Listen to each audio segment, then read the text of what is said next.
In our gospel today, and in all of our readings really, there's this continuous theme of being lost. Think of, in my past, losing things that are really, really important. Like losing things that have like a deep sentimental value, right? I remember being on the March for Life one year. And for the March for Life, if I've never been, it's like 500,000 people, and they go from the mall in D.C. to the Supreme Court steps. And it's just this wave of people walking. And I remember walking in this crowd one time, and I had a particular rosary in my pocket. And as I was going, from time to time, I would say a quick little prayer, and I would grab the rosary. Well, at one point, I put my hand in my pocket, and it was gone. And I remember, like, man, this rosary is like important to me. Like, I started freaking out. I'm kind of frantic. I look like a third base coach, like checking the pockets and what's going on. Like, I can't find it. Where is it? So I start to kind of panic.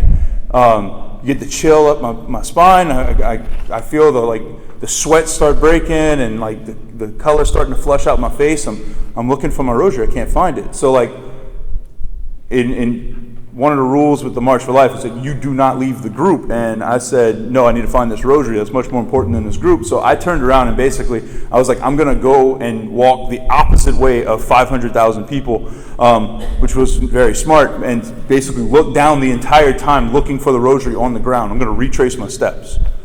And for like 10 minutes, I was frantically looking for this rosary. And the whole time, it's just like, in the back of my mind, where is it? Where is it? What do I do? I was freaking out. And like short little thing about the story, and it kind of fell like in a flap in my pocket, and I had it the whole time. So the Lord made sure to get a good laugh out of it. But you might be thinking, it's just a rosary. Like we Catholics, we give rosaries for everything. Like First Communion, you get a rosary. Baptism, you get a rosary. Confirmation, you get a rosary. You got an A on the test, you get a rosary. Like, doesn't matter, you get a rosary for everything in the church. Like, we literally have them for free outside. You can grab a rosary. It's not a big deal. But it wasn't just any rosary. Like, while it may seem insignificant that it's just a rosary, like, this rosary, this one in particular, first of all, it was a gift from my grandfather, who died a couple of years before, a couple of years after he gave it to me. So, like, there was a sentimental value behind it. But then it also, in the cross, there's a splinter of the true cross. So there was like a deeper kind of thing. And on top of that, like, it's been passed down in our family now for 3 generations. So like, when I went to the March for Life, my mom said, do not bring that rosary because you better not lose it. And it took about 30 seconds for me to realize my parents will kill me if I lose this thing. So that was part of that kind of fear, right? But it seems, like when I say rosary, it seems so insignificant. It's small. It's not a big deal. You can get another one. But to me, that rosary, there was no value on it. Like it was a bridge to my grandfather. It's got a relic. Like it's really important to me. Today, in the parables that we hear about things being lost. And in a particular way, we hear about how God, well, it's just not a sheep. It's not just any sheep. It's not just any coin. It's not just any sun.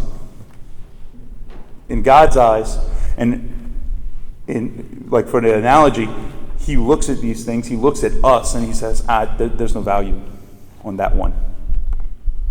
Like there's a value that's beyond what you can imagine on that one that's missing.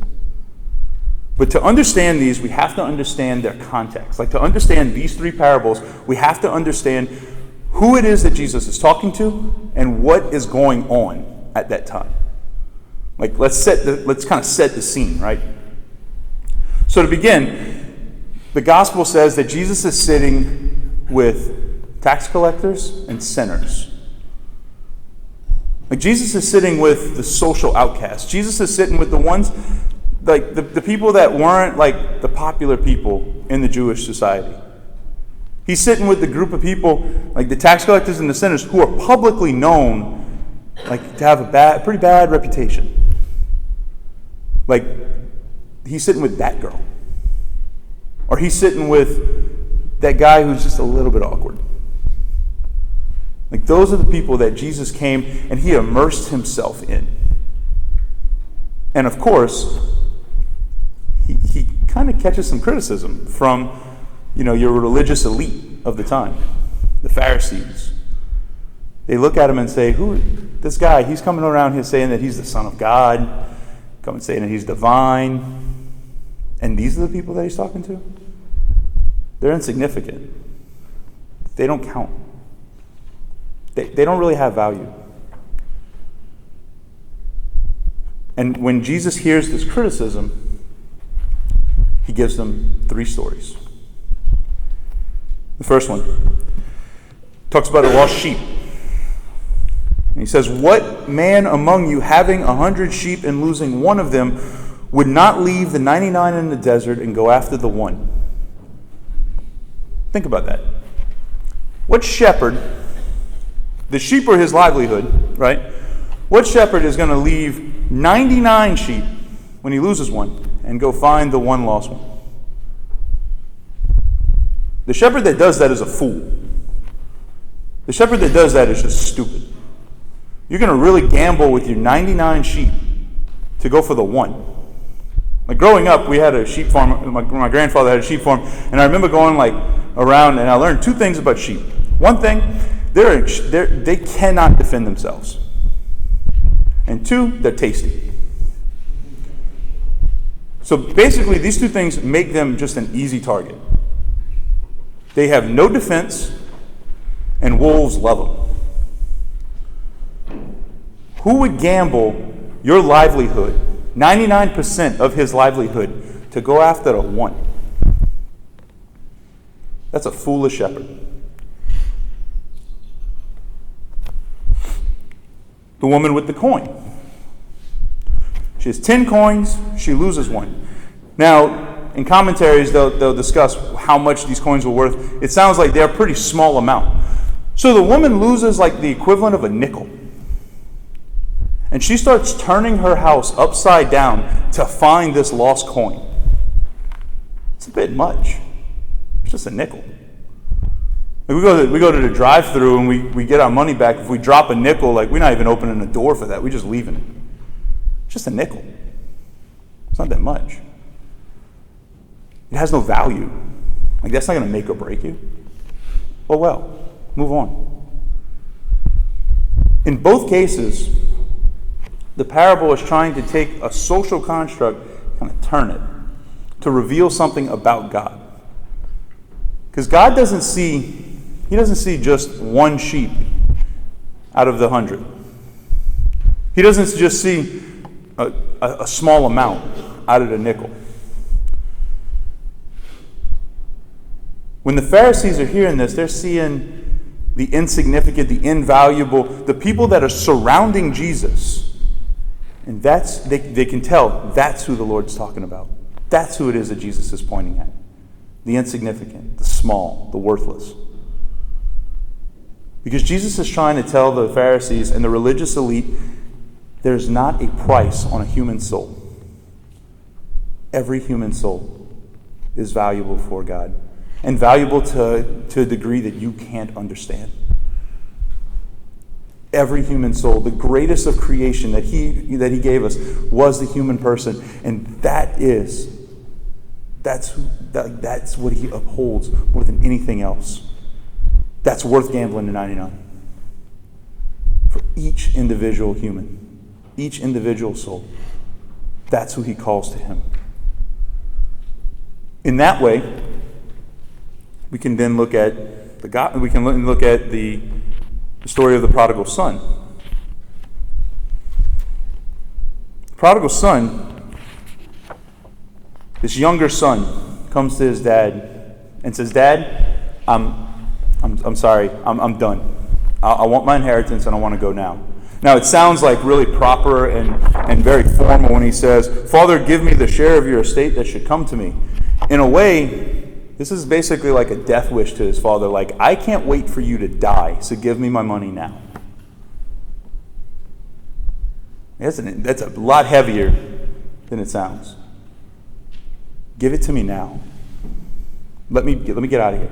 I'm done. So he takes his share. Like he's trying to break his relationship with his father.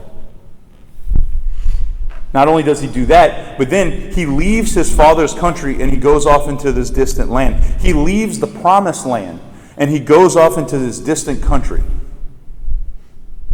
So geographically he removes himself. So like he breaks his family bonds and then he just leaves. And then lastly, and for the Pharisees, this is the biggest thing, he makes himself ritually unclean. He makes himself not fitting to offer sacrifice and not fitting to be a part of the Jewish society because he's tending the swine. Like in the Jewish culture, swine and pigs, like that, it's a huge taboo. Like you don't touch the pigs. You don't handle pigs. You don't eat pork. You don't do it. In the Old Testament, they call it an abomination to eat pork. Not only is this man around the swine, but he's the servant of swine. He brings the swine their food.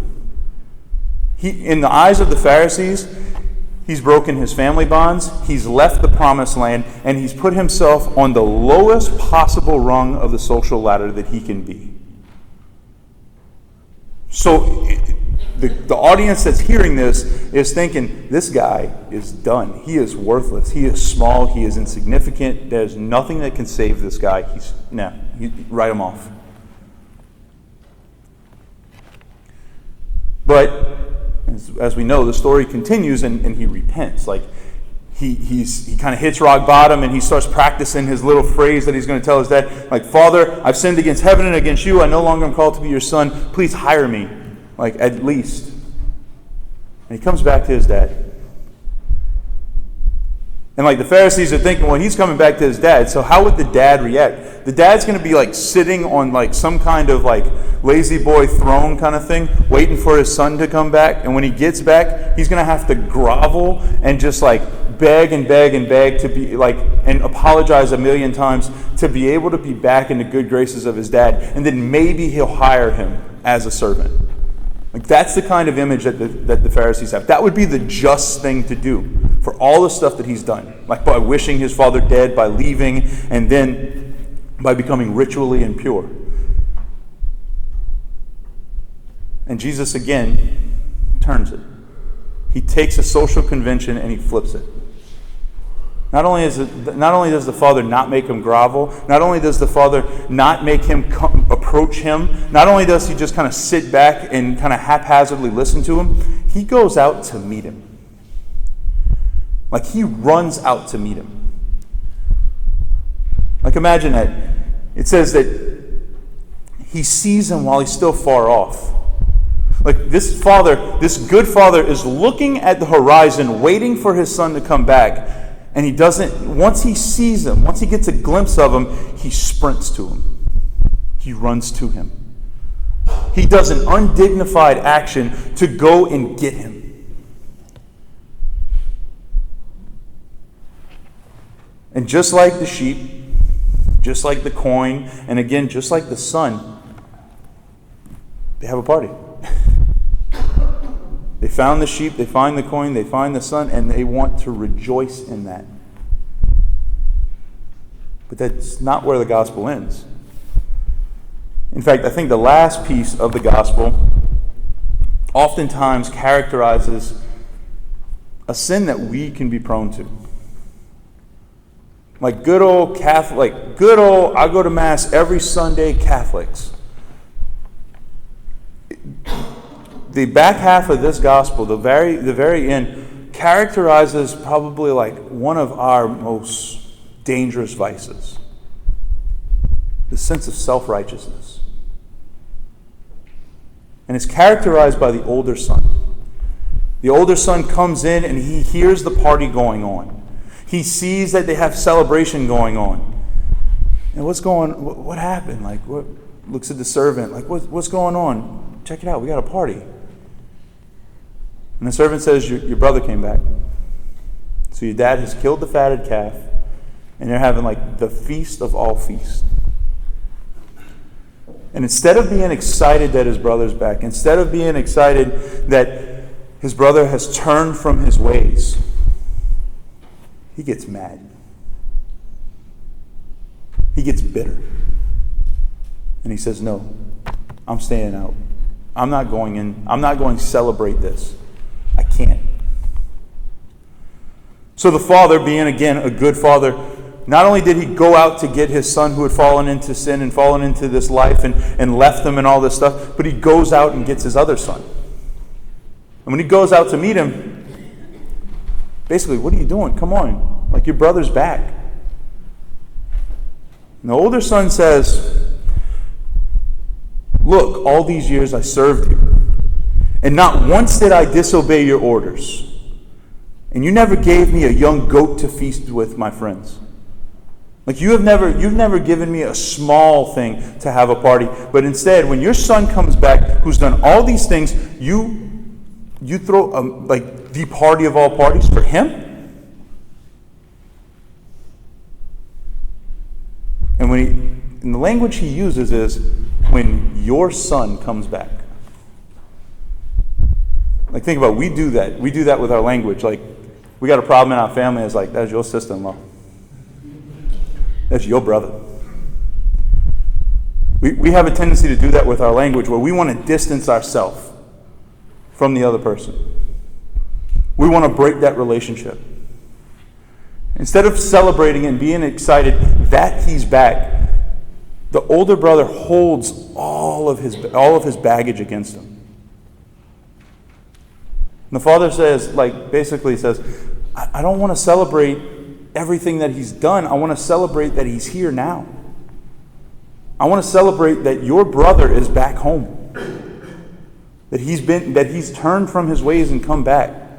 When we were in Poland, one of the best descriptions I've ever heard of mercy was and they said, mercy is like God, him not betting on not holding our past against us, but instead betting on our future when he sees who we are, who he's created us to be. Think about that. Mercy is not God looking at our past as a checklist of all the sins that we've committed and that we should feel bad for. Rather, when God shows us his mercy, he looks at the man or the woman that he's created us to be, and he bets on that. He bets on our future. Tonight, we're going to come to receive that God. We're going to come receive the Father who not only runs out to the horizon to meet us, but runs the infinite step from heaven to here, from heaven to this altar to meet you and I, a sinner, someone small, someone broken, to wrap us in his arms. As we receive him, he receives us all the more. That same God who takes that step in the confessional every time we go to him, to show us that mercy. Like, we have that ability to be able to be like channels of mercy out in the world. The best way for us to practice that is to stand before him broken.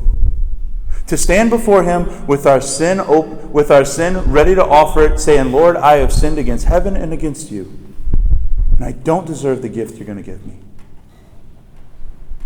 That's what happens every time we go to confession.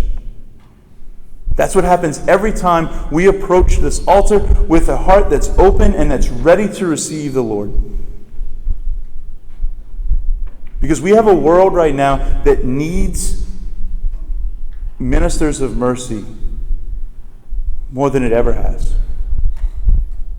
I think every one of us can think of somebody who's like the sheep, who's just kind of wandered off, who kind of maybe lost the way, got separated from the flock, and has just kind of wandered off into their own life of sin. Or somebody who's like the coin, who doesn't even know their loss, who needs someone to actively search them out and bring them back. But out of ignorance, out of sloth, out of laziness, whatever it is, has just kind of, they don't even know they're out. Or even more so, like the younger son, who's basically looked and said, I reject you. I don't need the church. I don't need this God. I'm done.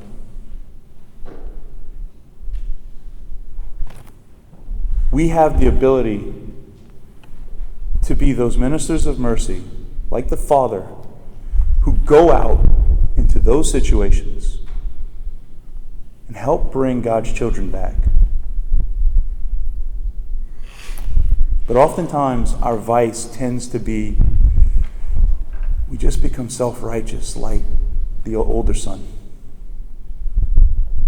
We just become someone who points fingers, who counts how many people we don't recognize at Christmas, at Easter Mass, who just looks at our spiritual life and tries to measure it up against another. I think that's the vice of the Christian. I think that's the vice that many people that sit in the pew on Sunday struggle with. We're not called to be the judge. We're called to be little. We're called to be children before a father. And we're called to follow the example of that father and to go out and to spread that mercy, that compassion. To go to our friends, our family, those who are struggling, those who are lost, and to invite them back. To repeat the words of the psalmist today, when he says, I will rise and go to my Father's house and invite someone to come with us. Tonight we have the opportunity to arise and come to our Father, who's more than willing to receive us as we receive him. And I challenge you over the next week, find the time to rise and see him and to intimately experience that mercy in the sacrament of confession. Because God's waiting. God's desiring to love us in that way. And God's desiring us to spread that mercy to all of those we come in contact with in our day-to-day life. Amen.